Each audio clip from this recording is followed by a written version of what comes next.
एक नगर में प्रतिष्ठित व्यापारी रहते थे, जिन्हें बहुत समय बाद एक पुत्र की प्राप्ति हुई थी। उसका नाम चंद्रकांत रखा गया। चंद्रकांत घर में सभी का दुलारा था। अति कठिनाई एवं लंबे समय इंतजार के बाद संतान का सुख मिलने पर घर के प्रत्येक व्यक्ति के मन में व्यापारी के पुत्र चंद्रकांत के प्रति विशेष लाड़ प्यार था, जिसने चंद्रकांत को बहुत बिगाड़ दिया था। घर में किसी भी बात का अभाव नहीं था। चंद्रकांत की मांग से पहले ही उसकी सभी इच्छाएं पूरी कर दी जाती थी।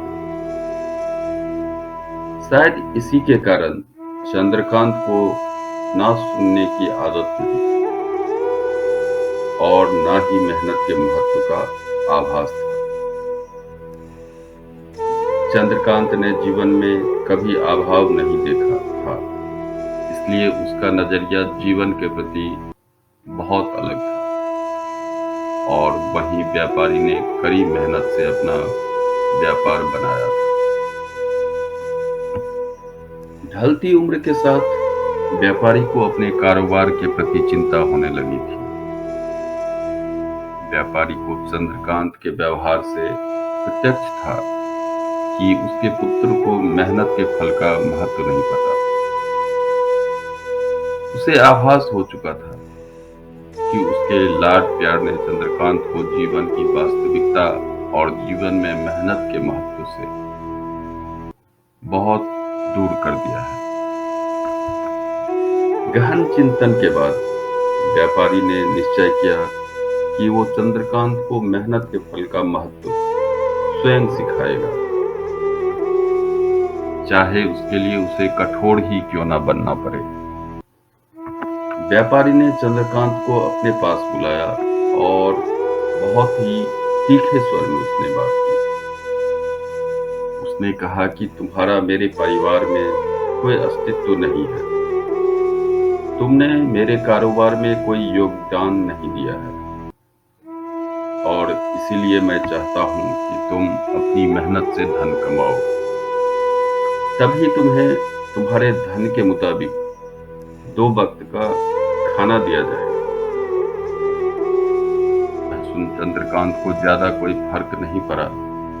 उसने उसे क्षण भर का गुस्सा समझ लिया, लेकिन व्यापारी ने भी ठान रखे थे। उसने घर के सभी सदस्य को आदेश दिया कि कोई चंद्रकांत की मदद नहीं करेगा और ना ही उसे बिना धन के भोजन दिया जाएगा। चंद्रकांत से सभी बहुत प्यार करते थे। उसका उसने बहुत फायदा उठाया। रोज किसी न किसी के पास जाकर धन मांग लाता और अपने पिता को दे देता,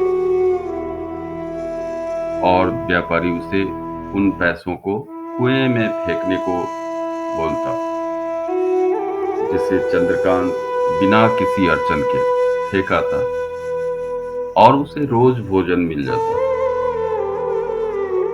ऐसा कई दिनों तक चलता रहा, लेकिन अब घर के लोग को रोज रोज धन देना भारी पड़ने लगा। सभी उससे अपनी कन्नी काटने लगे, जिस कारण चंद्रकांत को मिलने वाला धन कम होने लगा और उस धन के हिसाब से उसका भोजन भी कम होने लगा। एक दिन चंद्रकांत को किसी ने धन नहीं दिया और उसे अपनी भूख शांत करने के लिए गांव में जाकर कार्य करना पड़ा। उस दिन वो बहुत देर से थका हारा व्यापारी के पास पहुंचा और धन देकर भोजन मांगा। रोज के अनुसार व्यापारी ने उसे वो धन कुएं में फेंकने का आदेश दिया,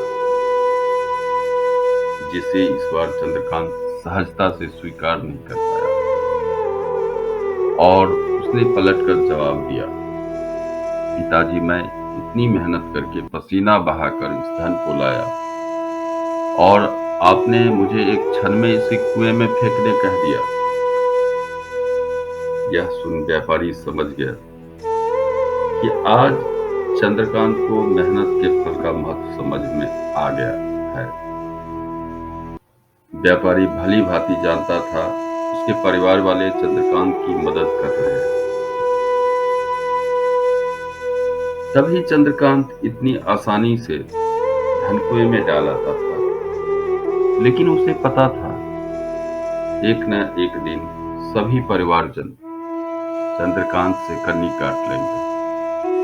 उस दिन चंद्रकांत के पास कोई विकल्प शेष नहीं रह जाएगा। व्यापारी ने चंद्रकांत को गले लगा लिया और अपना सारा कारोबार उसे सौंप दिया।